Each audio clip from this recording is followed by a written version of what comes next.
everyone, and welcome back to St. Francis TV. My name is Deb Royals-Mazurk, and I'm super excited to share with you over the next year some very important episodes of St. Francis TV.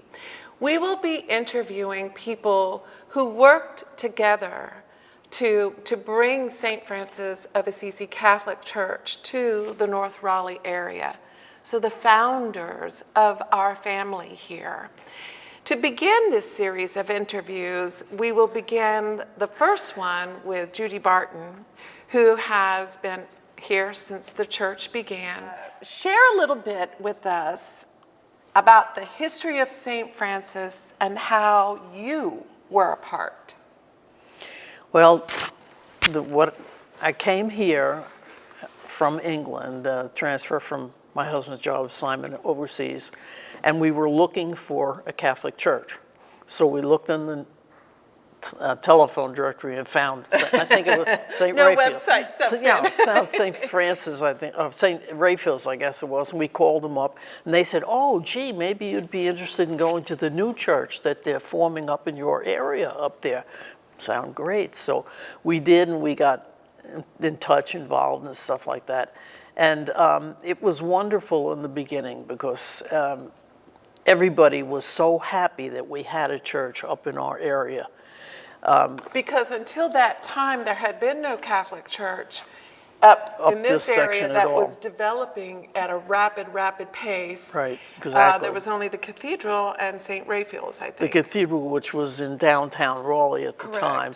And St. Raphael's. Was St. Lourdes probably was, maybe Lourdes was there too, I'm not sure. But they're both a distance away. Nothing out here at all. In fact, early on, one time when the priests were not available, we had a visiting priest come up from downtown to say the masses over the weekend. And he actually said, "I didn't think I'd ever find myself up here in the woods." And that's about what it was. I mean, it was just... so many people will remember that our church here was referred to as the little church in the woods. Yeah. Because until 1996, that's where Mass was celebrated, that's where everything happened, and then in 1996 we moved into what is today the huge sanctuary where we find ourselves right now for this interview. Yeah, we started out with the first church that we had, which was a post and beam barn, really, transferred down here from up in New England someplace. So when I first came, that wasn't even open yet. So we went to church at the Lynn Road Public School on Sunday mornings, and then the Saturday night masses were held in the rectory, which was the little house across the street, little one-level house across the street. And I heard some folks would sometimes celebrate Mass in the backyard on the picnic table behind that house. That's anything happened in those days. I love that. And so I feel like there's this beautiful sense of fellowship, love, respect, community that was blossoming as a result. Oh, it was very enthusiastic. Everybody was so grateful to have a church out here. Because it appealed to all the people from Raleigh as well as Durham. Durham is not far from here. A lot of people from there came over. It was a church for them too because they didn't have a church anyplace near. Oh, that's true, because Immaculate Conception was not there yet. Yeah, it's so it fed the interest of a lot of people, and people were excited to be here, so they were very enthusiastic to do anything that they could do, and we formed groups, clubs, organizations, whatever you name it. So it was really fertile ground. Oh yeah, we started from pretty much absolutely nothing. Wow. I know that some of the barn beams are still in the back, hidden away up above the ceilings. That's one of the pieces of Pat Cowhite's historical tours she brings in. What is one of your favorite memories about the founding of the church? Something that pops out, a moment where you laughed a lot or touched your heart? Oh gosh, there's so many. It's so many. I was very involved in the beginning because I'm that kind of person, and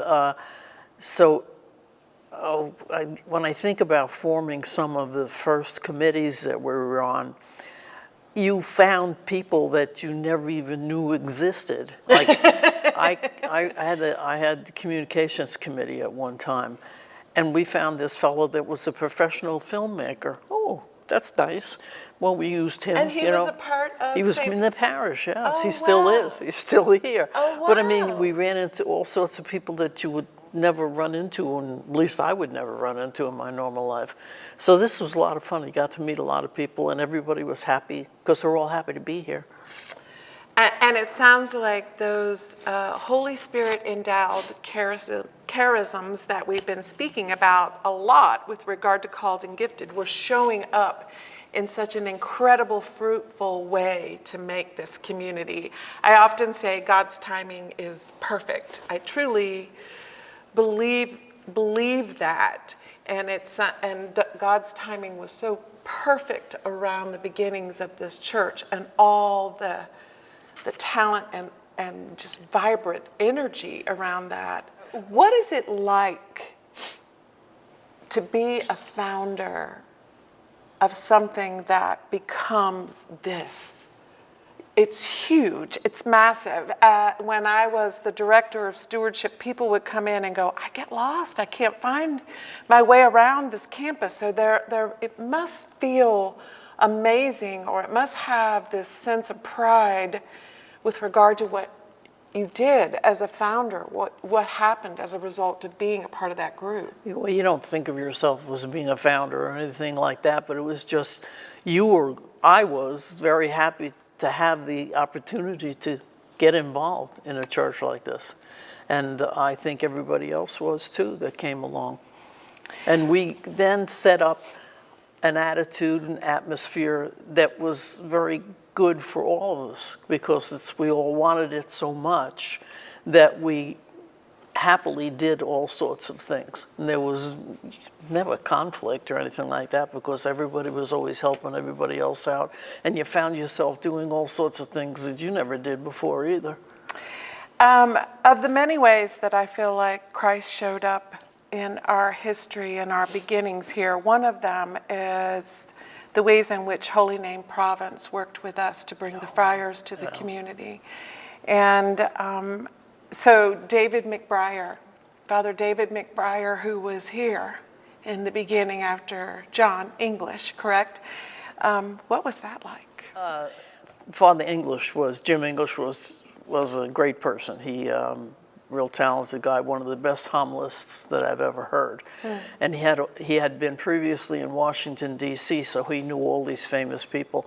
And he actually did the narration with the narrator at the Kennedy funeral on TV. Wow. He represented the Catholic Church and told all the reasons why they were doing the things that were attached to Catholicism. Yeah. That's awesome. So he was a great personality. When he left, we got a blessing. We got the friars, and they were just the absolute greatest. In fact, Father David McBriar was the first pastor of the friars.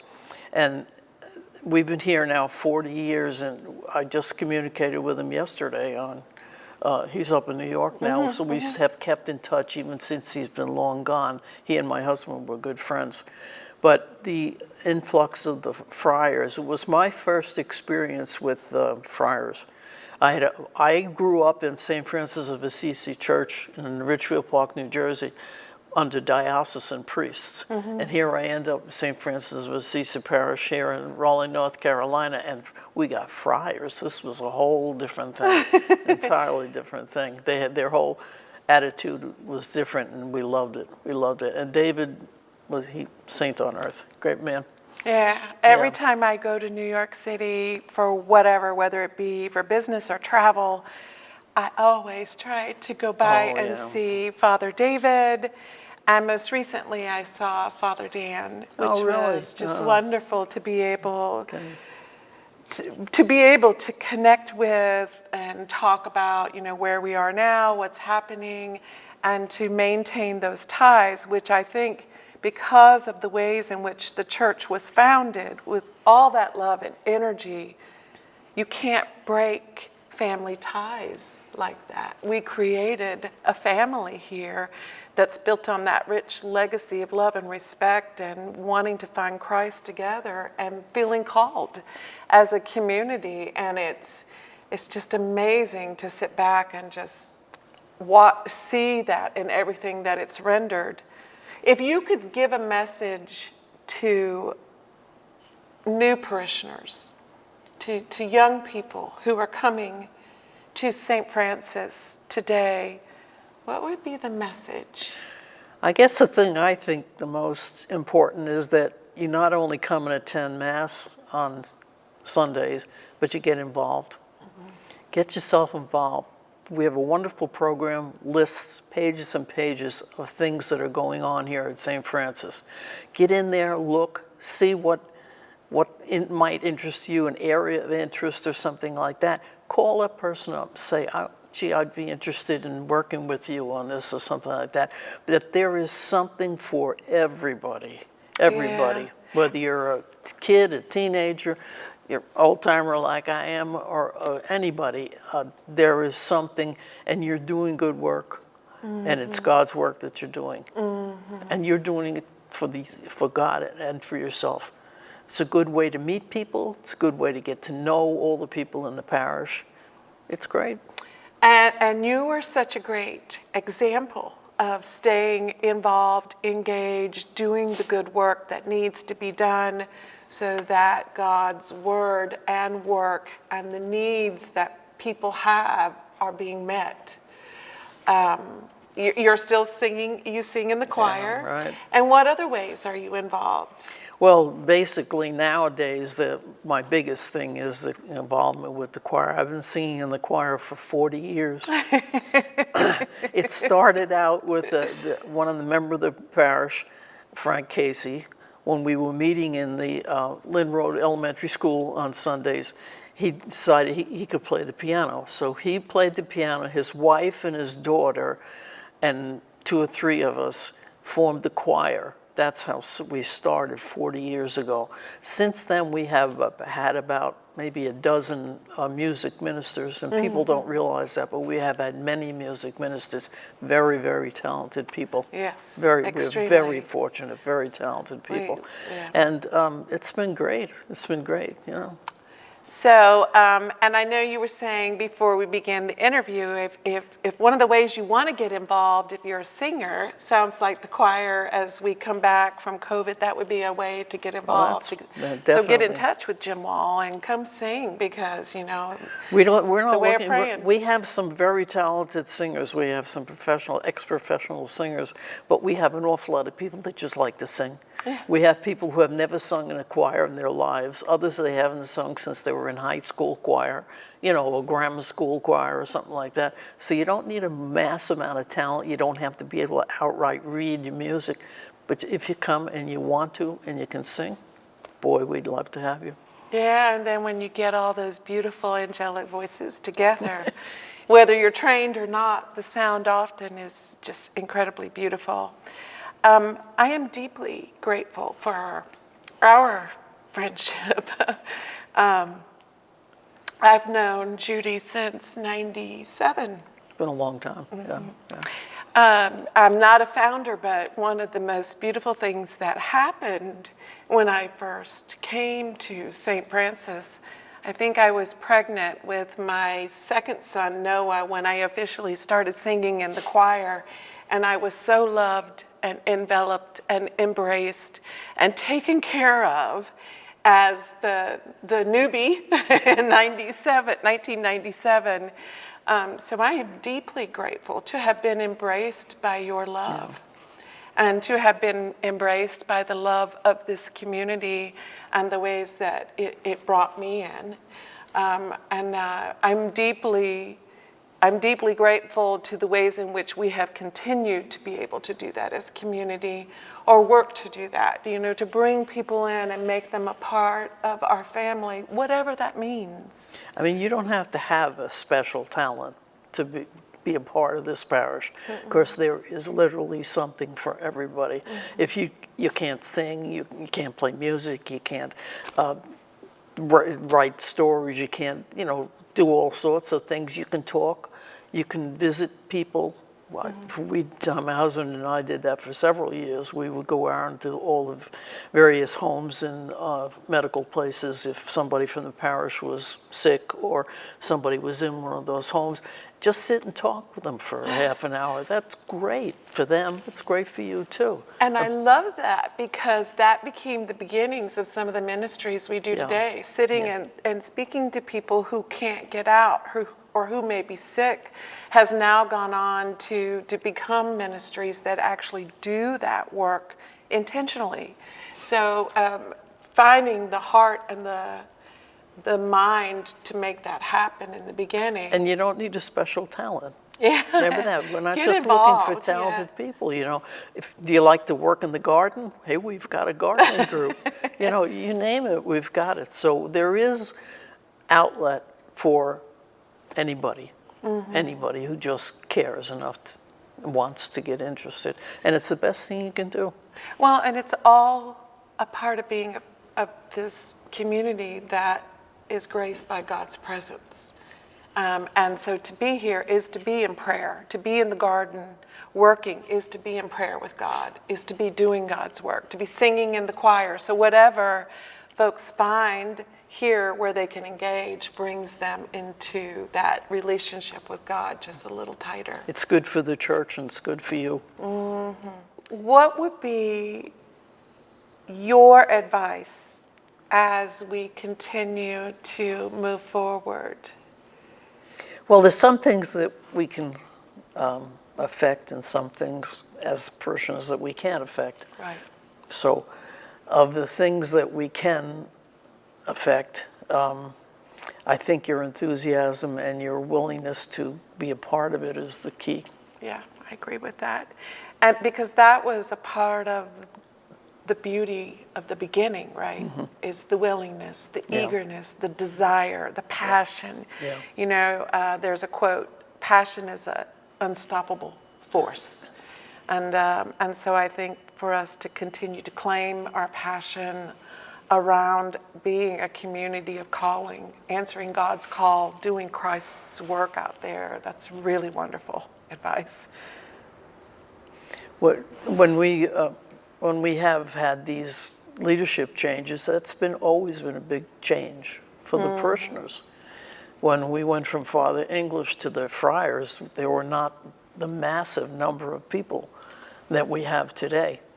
Well, our first church sat 200, and then This is the little church in the woods, the church in the woods, founders, which is now a meeting hall, to the current sanctuary, which seats 1,250.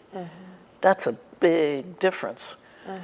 We were so happy to see the chapel made several years ago because I sang there actually on Saturday, at a funeral where there were only 12 people from the family. That would have been cavernous in our main space, sanctuary. yeah. It was beautiful in the chapel. You know, so we have made adaptations, even though we are a huge parish, to handle things intimately too. I love that because in your advice, you're also telling us be adaptable, be flexible, be open, keep the passion, keep the faith, all of that. I'm so happy to have been able to spend this time with you. And I'm eager to see the things that you continue to do, the music we continue to make in the choir together. And our community is deeply grateful. We're just deeply grateful for the legacy, the history, the hard work that had to happen to make this parish community come to life. Look forward to seeing you all next month, where we'll be interviewing yet another founder of this beautiful community we call St. Francis of Assisi Catholic Church. See you soon.